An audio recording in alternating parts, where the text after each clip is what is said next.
كميه شغاله، كميه موجوده. بكره ان شاء الله في انتظاركم. بكره ان شاء الله بقول لك بكره الحد في انتظار الدنيا كلها. عامل لك عروض حلوه وعروضنا باستمرار، عروضنا مشغله زي ما احنا. تحابيش برده حره معاك ب 40 جنيه. قرب كده. احنا شغلانتنا يا جدعان شغل الجوده مش شغل السعر، مش حرق اسعار. اهم حاجه الجوده قبل الاسعار، تمام؟ وتابع لاخر الفيديو ان انا اقول لك ملحوظه مهمه. بص التحابيش، بص حاجه كده فاخر من الاخر. بقول لك التحابيش حاره برده بكام؟ ب 40 جنيه. عروضنا شغاله زي ما هي وكميات الحمد لله. معانا كيلو رومي، معانا كيلو بسطرمه، معانا كيلو قشطه.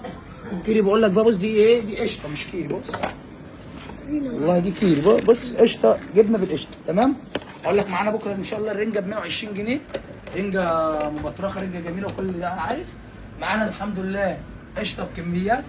بص كده على القشطه، بص على القشطه، بص القشطه. معانا قشطه الحمد لله بكميات. قشطه بص عليها كده بالله عليك. هو التليفون مش يعني مش هيبين الجوده، بس انا ايه احاول ابين. بص اللبن، دي قشطه معانا بكره الطبق معانا ب 60 جنيه. معانا الحمد لله بكره العرض الفرختين شغال كيلو 600 كيلو 700. معانا عرض بكره الفراخ ايه ب 130 جنيه شغال. معانا برده السبع ان شاء الله الساعه 10 الستريبس موجود ب 125. ومعانا الزبده شغال العرض ب 160 والثلاثه ب 200، تمام؟ هقول لك بقى ملحوظه مهمه، ركز معايا لاخر الفيديو. ان انا اقول لك ايه ملحوظه. هات بس كميه الجبنه القليب والتبارك. معانا تبارك 155. معانا القديمه، معانا كل حاجه. الشغل متاح وشغلنا فاخر ومن الاخر. شغلنا فاخر يا باشا من الاخر. بص كده شغلنا فاخر من الاخر، تمام؟ تعالى كده قرب عليا. بص يا جدعان، عشان الناس بس موضوع الجبنه الطري دي يعني كتيره في السوق، وانا بمرضي ربنا هنا مصداقيه. انا مش مهم اكسب فلوس. يعني الطري دي بالباركود، تمام؟ انا ممكن ابيعها لك ب 160 170 انت تاخدها اصليه. لا دي مش الاصليه، تمام؟ هتعرفها منين؟ اقول لك تعرفها ازاي.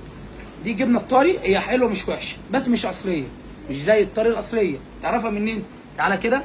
دي علبه الغطا بتاعها غير الغطا. بص بقى، دي الطري الاصليه. بص بقى متبرشمه ازاي.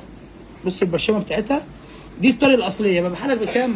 دي بالباركود دي ب 160 جنيه. دي ما فيهاش نقاش، تمام يا معلم؟ بقول لك الطري الاصليه بالباركود دي ب 160 جنيه. بس الغطا بتاعها ازاي متبرشم، ما تعرفش تمسكه. دي متبرشم. تعالى اقول لك بقى الطري دي اللي بالباركود شغال فيها ب 135 جنيه زيها زي دي. وناس بتاخد الطري دي بتبيع اساسا الاصليه وبيبيعها ب 160 و170 والشغل ده. لا انا ببيع لك الطري بالباركود بس مش اصليه قوي. بكام؟ ب 135. ومعايا الطري الاصليه ب 160 جنيه. معايا الاثنين والريحه خده. معايا الجمال موجوده، معايا القشطه موجوده، معايا النسكافيه ب 60 العرض. معايا العروض الحمد لله شغاله. معانا رز بسمتي ب 45 جنيه. معانا الزيت شغال. معانا كل عروضنا شغاله الحمد لله. معانا برجر متكو